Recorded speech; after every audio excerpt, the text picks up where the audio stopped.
guys, and welcome to the Bweaking It for the Cyrex. Now, I apologize for this giant video gap. I've just been extremely busy with school and extracurricular activities, so I haven't had the time to really just sit down and record a video. But, yeah, today we have the, Cyrex, which already broke because of its barrel. So, I'll just show you guys it in segments. It doesn't really matter. Here is the handguard. The barrel is right here. This just goes on here. And, well, if I take this apart, you can see that the inside is relatively hollow and you just got side plates attached by these bracket pieces. Same with the other side. And that's how I got its sort of a circular shape. And, really other than that, not much. You got some white here and just colors inside because you can't really see those. The barrel, here it is, the suppressor. It uses one of these white pins from the old Star Wars R2-D2 Technic set. So, yeah, it's a nice color. I just liked it, and I chose it. And, it's pretty nice. It just sticks in here, easily removable, and easily, attachable. Onto the main body of the gun. I guess I'll start with the carrying handle. Here it is. It's nothing too fancy. Just made with a bunch of tiles, and somehow I got the pattern right and turned out all nicely. So yeah, that's that. As you can see here at the top, you can already see the bolt a bit. So I'm just gonna take the rest of these plates off. And yeah, here is the bolt. Here's the little piece that the rubber band is attached to. It attaches onto the handguard, which is why it's detached right now.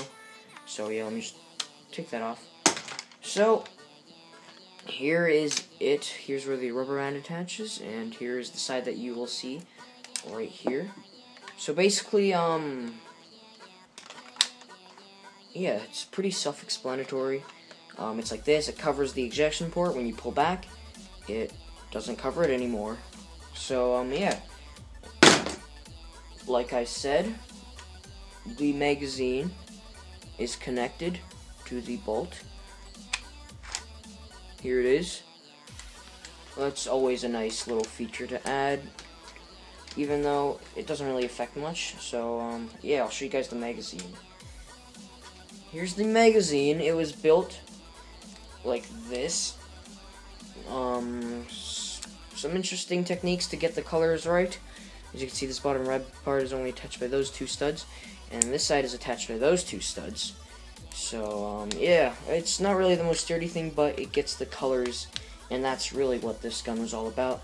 This white chunk is pretty much a solid chunk, except for this little top piece here, which attaches it to the black.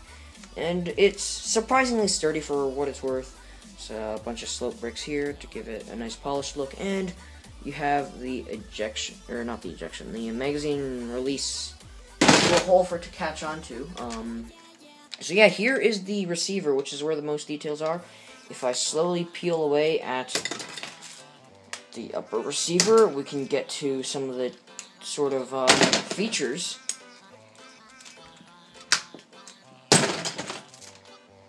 Alright, there you go. So here is the receiver part with the most features.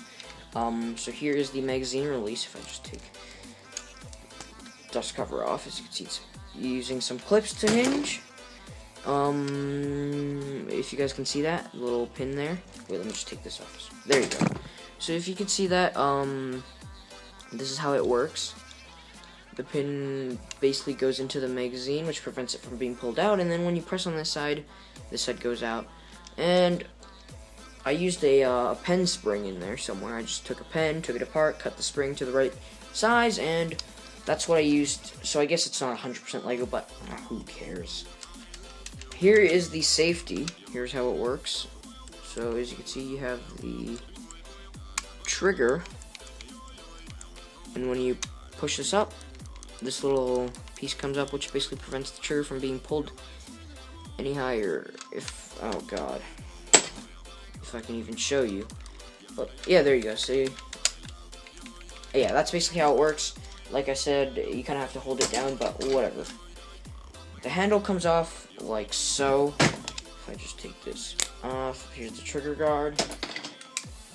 And here's how the handle was made. If I take this off, here you go, there's a good view.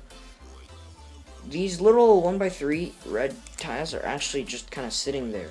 The friction is enough to keep it in. That's what I used to get those little red stripes you see on the actual gun pattern. And without those, it becomes a floppy mess. So yeah, you kind of need those. And here's the handle, nothing too fancy. And I actually forgot to fill this in, but I left it there because I thought, you know, it looked nice. It didn't really change too much. So yeah, here's the handle.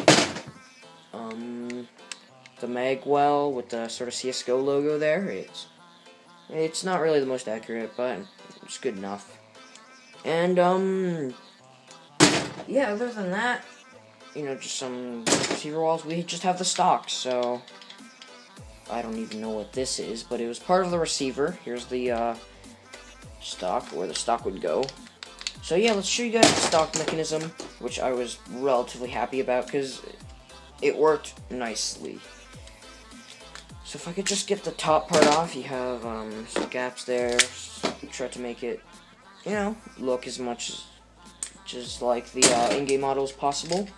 So if I take all this off, here you can see the mechanism. So let's say, give me a second. Let's say this was the stock piece. It would be sitting here. And as you can see, you can't push the stock forward. But if the stock was pushed all the way in, then you can pull the stock back because there's slope bricks here. And then it would just kind of ride on top of those, which is basically how the mechanism works. Yeah, pretty simple. Here's the stock adjustment piece. There's a little bit of white here, but really, that's it. So, yeah, I want to thank you guys for watching. This is basically all it took to build the Cyrex. Doesn't look like much, but I estimate it to be around probably 1,000 pieces.